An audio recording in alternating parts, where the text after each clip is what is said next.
So Zion has been in the news lately for things you really don't want to be in the news for. But despite all of that noise and while everyone was distracted, Jordan Brand has unveiled his third signature model, the Zion 3, which has my favorite feature that you could put on an on-court performer of all time, which of course has me really excited. However, the rest of the shoe really doesn't have me excited at all. But we're gonna talk about that later. We're gonna break down the Zion 3 as much as we can from all of these photos and information. We got traction, materials, cushion, all of that. But before we break it down, I wanna know from you guys, just on face value, which colorway of the Zion 3 that Jordan Brand has unveiled so far is your favorite? I got all the colorways that we've seen right now on the screen for you guys. So let me know in the comment section below which colorway has caught your eye. I'm gonna share which colorway is my favorite a little bit later. But first, let's break down the Zion 3 and decide whether or not it's a cop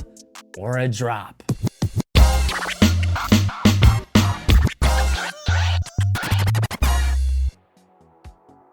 All right, so I got the Zion 3 here on my iPad. I'm gonna be looking at it with you guys, but my first initial reaction when I first saw the Zion 3, like honest reaction, the first thing that went through my mind, I thought this came from like Li-Ning or Anta.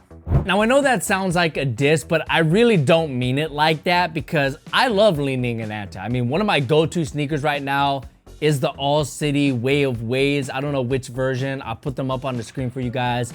That little lightning bolt or Z graphic on the midsole in the middle of the shoe, that looks like a logo. It doesn't look like a Z for Zion. It looks like a brand logo, a generic logo from a non-major sportswear brand like Nike, Jordan Brand, Adidas, or whoever you want. It looks like a generic logo, and that's what I'm trying to say here. Now, I know Jordan Brand is in somewhat of a tough place because the Jumpman logo doesn't really go well on a sneaker other than if you put it on the tongue or the heel, which for the Zion 3, it is on the tongue. So the side profile view is a little bit unfair because you can't really tell what brand it's from.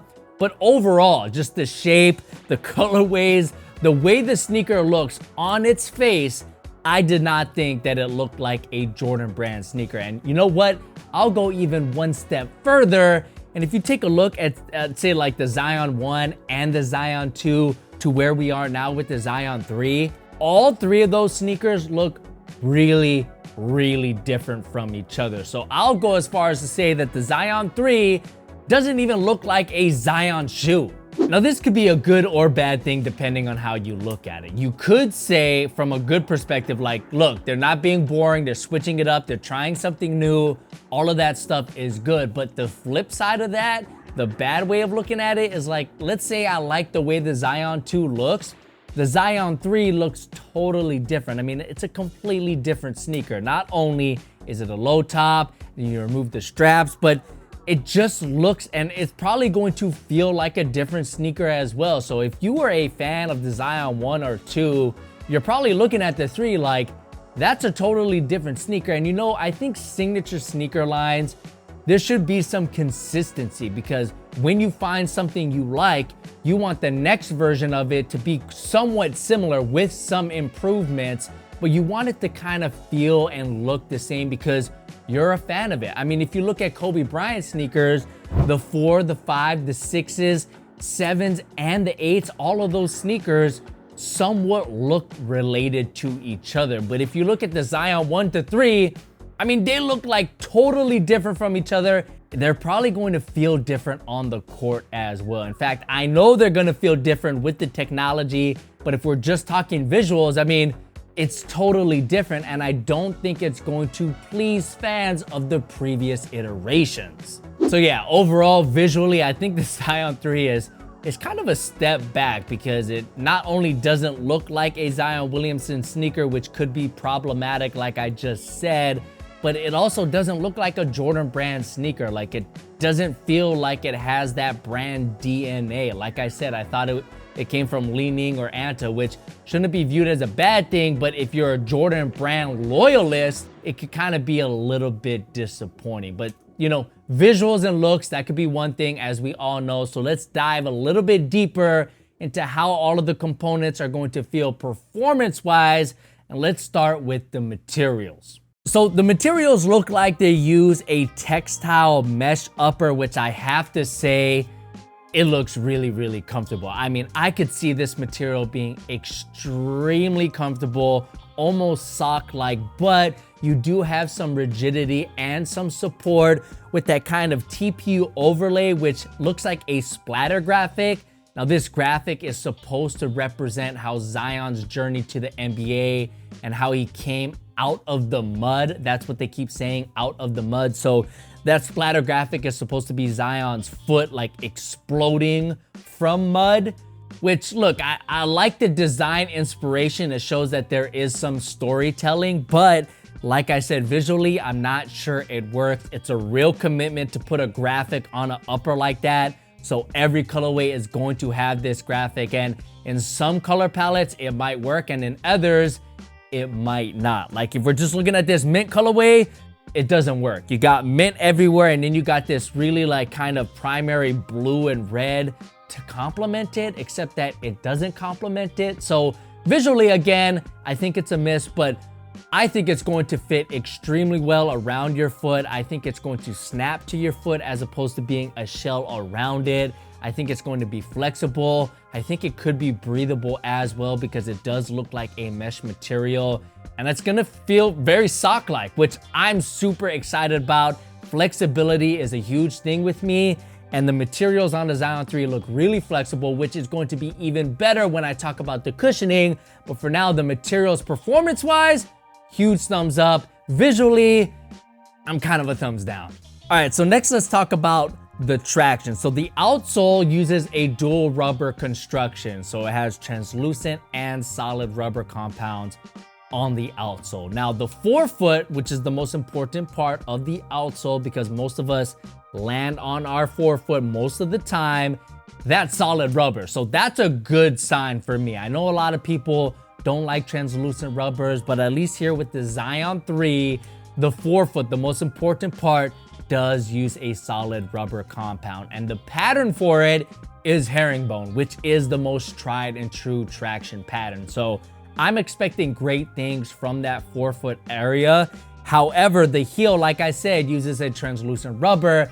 Could work. It really comes down to the rubber compound, like I said, but it does make me a little worried. Like, why the dual rubber setup? Why not just go full solid rubber or full translucent? Like, just hang in with me here. Like, let's say they like the look of translucent rubber, which it is a look. It does somewhat improve the visual of a sneaker. Like, think of the Air Jordan 11. Maybe Jordan Brand wanted to put a translucent rubber outsole for the look, but they realized the traction wasn't that great, so they supplemented that with a solid rubber compound portion in the forefoot, which again is the most important area. I mean, that's just what I'm kind of thinking here. Who knows? Maybe both rubber compounds are extremely tacky and provide an insane amount of grip, because I have had translucent rubber outsoles that do perform phenomenally. So hopefully these perform phenomenal as well. But right now, it's kind of up in the air, especially around the sides of that solid rubber compound. Like,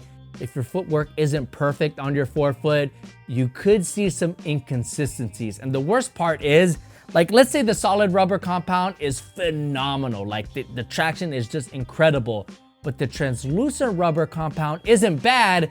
It's just not as good as the solid rubber part.